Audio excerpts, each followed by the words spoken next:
Let's call the meeting to order. For purpose of the record, the meeting has been notified in accordance with the requirements of the Freedom of Information Act. Ms. Shifton, will you please call the roll? Mr. Bryson? Present. Mr. Coleman? Here. Mr. Dove? Dr. Dozier? Here. Mr. Freeman? Here. Mr. Gunn? Ms. Hartung? Here. Mr. Jackson?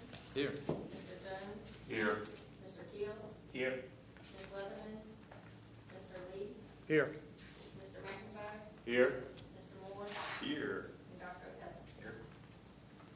The quorum is present. Ms. Shifton, if you'll note that those trustees who are not present had all contacted me as chair, and their absence was excused. They're either medical or work related, and they could not be here. Let's first turn to the minutes, which is item 2 on your agenda. The March 3, 2022, and the April 21st, 2022 minutes. Are there any corrections or additions? Recommend approval. Get no correction or approval. Motion by Mr. Dozier. Do I have a second? Second. Second. Mr. Freeman. All in favor say aye. Aye. Any opposed? Likewise. Passes unanimously. Let's go to the committee reports, please. The Executive Affairs has 2 resolutions coming out of it. Executive unanimously. First is the resolution for the naming of the Dr. John G. Ray III Freshwater Ecology Center. The Board of Trustees for Francis Marion will name the Ecology Center after Dr. John G. Ray III. This is Resolution 09-22. Do I have a second to the Executive Committee motion? Second. Second by Mr. Moore. All in favor say aye. Aye. Any opposed? Likewise. And we go next to the resolution 10-22. This is a resolution for the naming of the Teresa McDuffie Computer Lab, and the Board of Trustees is naming this after Ms. Duffy. I'm naming the computer lab after her. Do I have a second to the motion for the executive committee? Second again, Mr. Moore. All in favor say aye. Aye. Any opposed? Likewise. Passes unanimously. There being no further business for the Executive Committee, we'll now go to Academic Affairs and Accreditation, which Ms. Hartung will be covering for Mr. Dove, who's ill. Okay, thank you, Mr. Chair. I'll begin with the resolution that was passed unanimously in our committee meeting for consideration of the board, and it's Resolution 11-22. And what it simply does is memorializes our adherence to academic freedom and freedom of expression, given certain parameters, of course. I'm not going to read it. It's quite lengthy. You all had a copy of it, received a copy of it in your packets. I do want to bring your attention to the last 2 paragraphs because I think that's important of the resolution. And it simply says, be it therefore resolved that the Board of Trustees of Francis Marion University hereby affirms, supports, and promotes academic freedom and the freedom of expression in the university community. Be it further resolved that these principles apply to members of the campus community, including but not limited to trustees, administrators, faculty, staff, students, invited guests, visitors, and members of the public who attend university activities and events. So this comes as a full recommendation from the committee. Mr. Chairman. Is there a second to 11-22? Second. Second by Mr. Moore. It's on tear here. All in favor say aye. Aye. Any opposed? Likewise. Passes unanimously. Ms. Hartung. Okay, a couple more items just briefly. The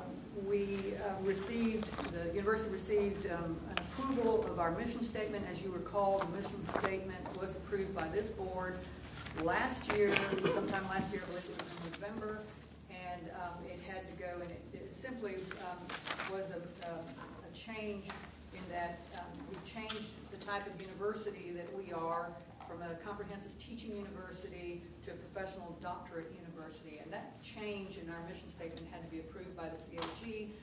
To some extent, the legislature got involved and they threw it back to the CHE, and bottom line, it was approved by them, and now we have a fully approved mission statement as this board approved in the previous year.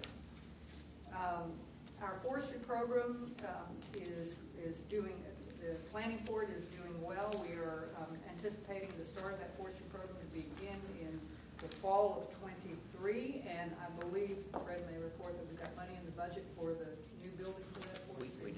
So that was great news, and we hope that will attract a whole new caliber of student to the university. We heard from the faculty chair. Dr. Gorley, or Professor Gorley, will complete his tenure on June 30th, and Dr. Sharon O'Kelly will be the new faculty chair, chair of the faculty. And Mark Blackwell, Dr. Blackwell, has been reelected as vice chair, and Dr. Karen Freeze reelected as secretary. Our international programs are back in business, and that's really good. We're hosting some international students on this year, and we've got some visits planned to other universities in foreign lands, and I think that it's high time in coming. The students are real excited that are here on our campus, and we're showing them a big dose of Southern hospitality, so that's going to be real exciting for them. Our honors program, I think everybody has had a chance to see the new honors building that's close by. I think it's between the cottage and the administration building.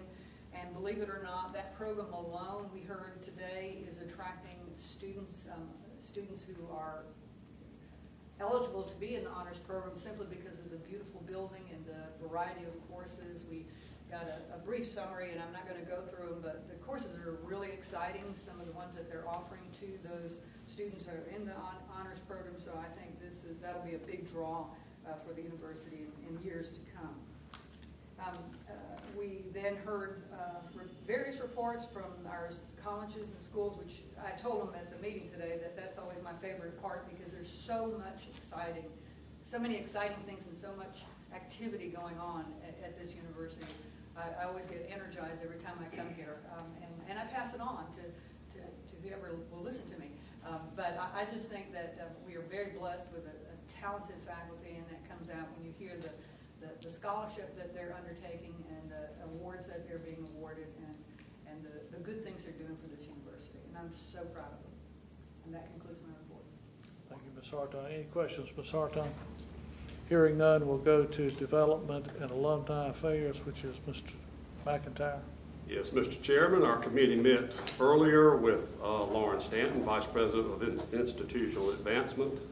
She reported that the Education Foundation Scholarship Reception was held on March 22nd. That's the first time we've been able to have that reception in about 2 years due to COVID, and we had over 250 in attendance, which was a very good number. We had the Education Foundation Golf Tournament on April the 22nd. It was a very well-attended event, nice weather, and a very successful tournament. In the area of Education Foundation, we've received a generous anonymous gift to the First Generation Fund. We've received a generous unrestricted gift. We've had the establishment of the Dr. William Lloyd Birch Endowed Scholarship, and we've also received an endowed scholarship in memory of the Honorable Robert Claude Scott, Jr. In the area of regional and community affairs, it was reported that at the University Place Gallery, Dawn Fenimore started as the coordinator of the Stephen F. Gately Gallery on June the 1st. Beginning on July the 15th, Amari Farris will be bringing his colorful canvases to the gallery along with Samantha Mack, and they're looking forward to having them in the University Place Gallery. The Performing Arts Center, Orleans, will be performing a concert there on July the 15th. The Fabulous Thunderbirds will be there on August the 19th, and then there will be additional fall shows to be announced in the near future. At the Center for the Child, they're maintaining their enrollment, stable enrollment at this time. And the Local Government Institute, Leadership Institute, is finalizing the plans for the 22-23 year. And the Fred Shaheen Nonprofit Leadership Institute is coming back up, and sessions will restart in September after a 2-year hiatus. We also heard from Lee Dougherty, our Director of Alumni Affairs and Annual Giving. Of course, a lot of us were there for the annual Alumni Awards night after the last meeting, and it was very successful. We've also had a biology alumni reception, and our own Lauren Stanton will receive that alumni award at the biology alumni reception. The chemistry alumni symposium was sold out, very well attended, as well as the School of Business alumni reception was also well attended. Receptions were held out in front of the Smith Center after commencement, and all of those were well attended and well received. And then finally in Columbia, they had an alumni event that was hosted there with Columbia After Hours, and it was very well attended as well. And that's it, Mr. Chairman. Thank you, Mr. McIntyre. Any questions, Mr. McIntyre? Hearing none, we will move on. Financial Affairs and Facilities, Mr. Jones. Thank you, Mr. Chairman. Good afternoon, everyone. The Financial Affairs and Facilities Committee met this afternoon. We were joined by Darrell Bridges and Ralph Davis. Our committee has one action item to present to the board for its consideration, a copy of Resolution 12-22. A resolution for university budget approval is in your packet. You should have also received a copy of it in your advanced materials for our meetings today. This resolution approves the attached budget for fiscal year 2022-23 and was passed unanimously by the Finance and Facilities Committee. The recommended budget contains no increase in required tuition or fees and reflects a 3% employee pay increase and a $1,500 bonus for all full-time employees. Our committee presents Resolution 12-22 for consideration by the board. Comes unanimously from the Finance Committee. This is 12-22 resolution. Mr. Moore? Second. Mr. Moore seconds it. Wouldn't they, he's on a tear. All in favor, say aye. Aye. Any opposed likewise, passes unanimously. Mr. Jones? Thank you. The budget summary report is included in your packet. It indicates that as of May 25th, annual revenues have been realized at 97.1% of the budgeted amounts, and expenditures to date are 81% of the budgeted amounts. Year-end expenses and summer revenues will result in these amounts being adjusted, but this reflects the trends of recent years. University staff continues to apply federal relief funding under the American Rescue Plan to recoup reductions in revenue and apply these funds towards expenses related to the pandemic. The remaining funds will be expended during the coming year, with the bulk going directly to students with exceptional financial need.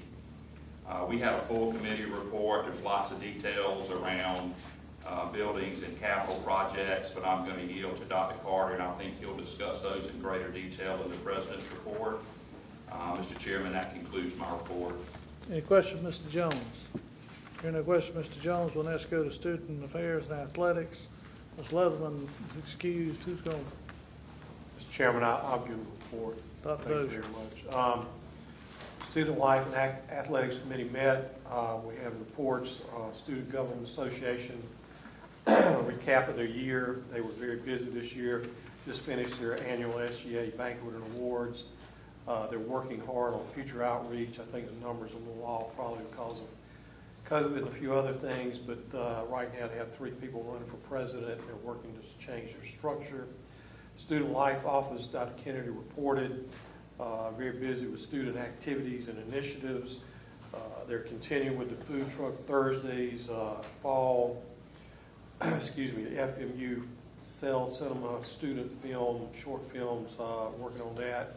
Successful Arts International Festival on April 9th. Held their Student Life Awards April 12th.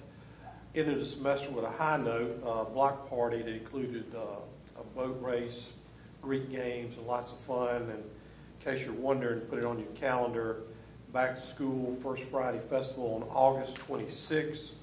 They're hard at work planning these back to school events in the fall, and have to give them a real compliment on their handling of the COVID response for student health and COVID office. The numbers that we had are probably some of the lowest in the state among our sister institutions. Very few active cases right now. We're very proud of that, and the university and the way they've managed us through that process. Athletics, we had a report from Athletics Director Hartzler. Had a good year, very successful year. Softball, for the third time, received a bid to the NC2A tournament.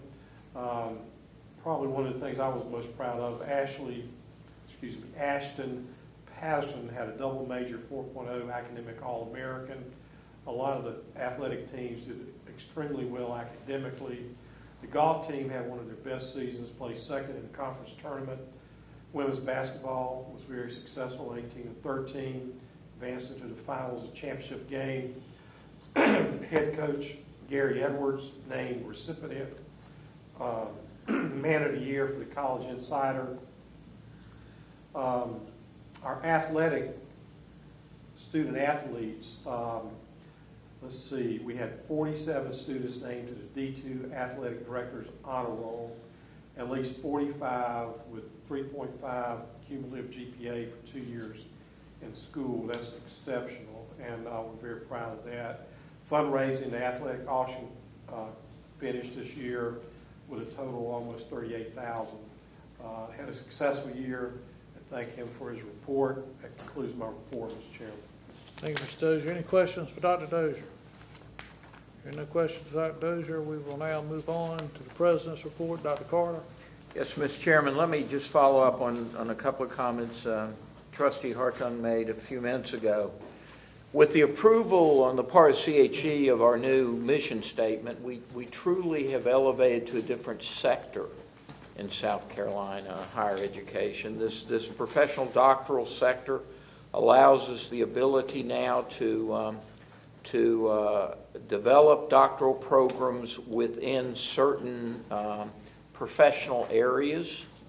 We can develop up to 5 doctoral programs within those areas, and I think, as I'll explain in a couple of minutes, I think we're bringing up 2 within the next 2 years that we'll put on the table for the faculty to look at, the board, and the CHE as we move into that process. So it's a big change for the university. It's one that we've been working on for a long, long time. It took the state a little longer to get there than it took us to get there, but it worked out well in the end in any event. So I want to thank the board for recognizing the hard work that John Ray and Teresa McDuffie did today by naming those facilities after them. When we name facilities on this campus after faculty or staff, we recognize the work that all the faculty and staff do here to make this university what it is. And there's certainly no people more deserving of this recognition award than John Ray, who taught here for 25 years and really was established the foundation for the aquatics biology program. And for Teresa McDuffie, I told in the committee that Teresa was one of those people that if something was wrong with your computer and you couldn't really figure out what to ask for, if you could get to Teresa, she would get the right person over to fix your machine, whether you knew what the problem was or not. And you saw today, Teresa accepted her retirement plaque today, and we're just very, very proud of both of them for what they've achieved, and that their name will live on this university in perpetuity. So, Mr. Chairman, today the board passed a $165 million budget. But beyond that budget, beyond the operating commitments of that budget for next year, the university goes into the year in really good shape. We have an additional $6.2 million in unallocated operating contingency that will serve as an operating surplus going into next year. We have another $17.1 million in capital maintenance reserve funds going into next year. On the private side, appended to the university, we have $7.4 million in our development foundation. And I'm pleased to tell you that our educational foundation now has right at $47 million in assets. The university has never been in better shape financially than it is right now. And, but we're going to need it, because over the next, certainly over the next 3 to 4 years, we will bring forward programs baccalaureate programs in the environmental sciences and environmental studies. We'll bring forward a baccalaureate program in forestry, and education will add programs in Montessori studies, and they'll add a program in autism. In addition to that, we plan on bringing forward to the board programs and a doctoral program, of course, in occupational therapy. You've already approved that, and we will propose over the next year to you a program, a doctoral program in psychology. So the financial monies that we go into next year, those surpluses we will expend bringing these programs up to speed and begin the process of staffing some of these programs with the kind of faculty that will be necessary to make them successful. As Trustee Jones reported a little earlier, we've been successful on the building side. We now have 3 buildings in the pipeline. We have our business education building, which we'll begin construction on this fall. We will next summer begin construction on the Floyd Medical Consortium building downtown, the Circle Park building, the old Circle Park building.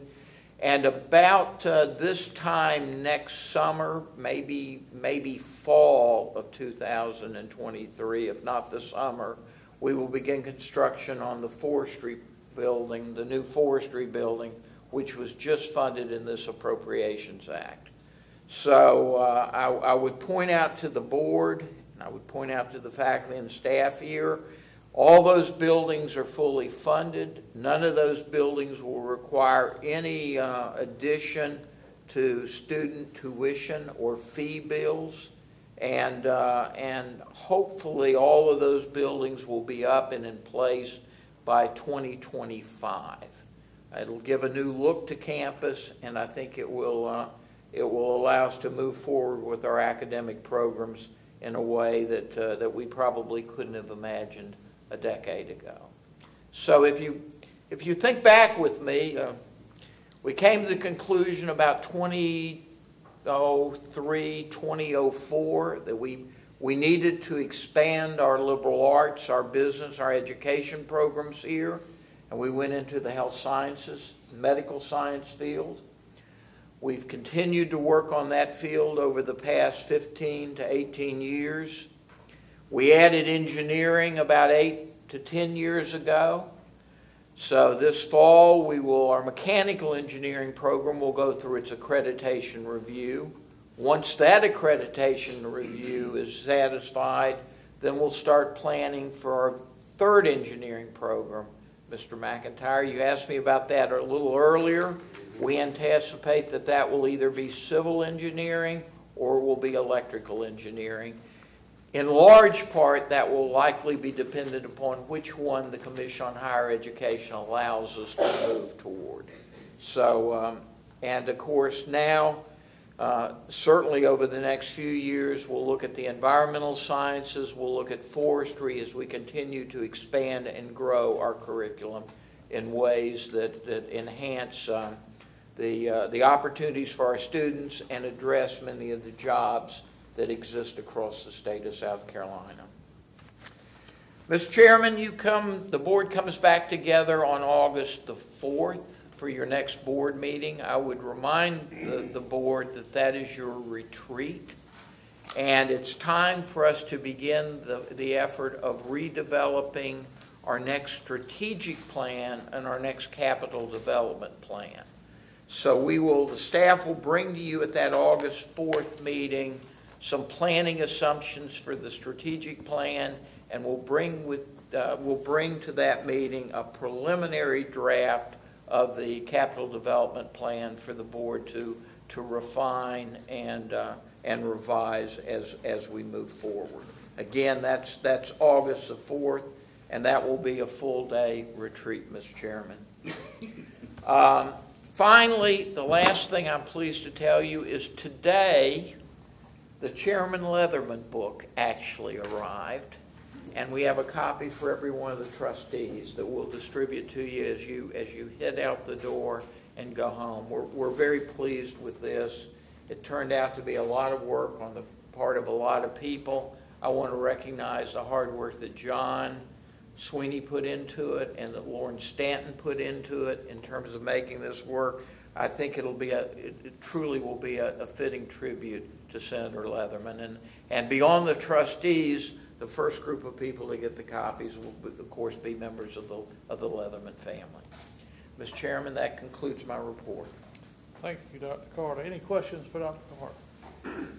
Hearing no questions for Dr. Carter, I'm not aware of any unfinished business. I'm not aware of any new business. I'm not aware of any need for executive session. Therefore, do I have Ms. Moore? You want to make a motion to adjourn? Thank you, Mr. Moore. Ms. Friedman, we will stand adjourned.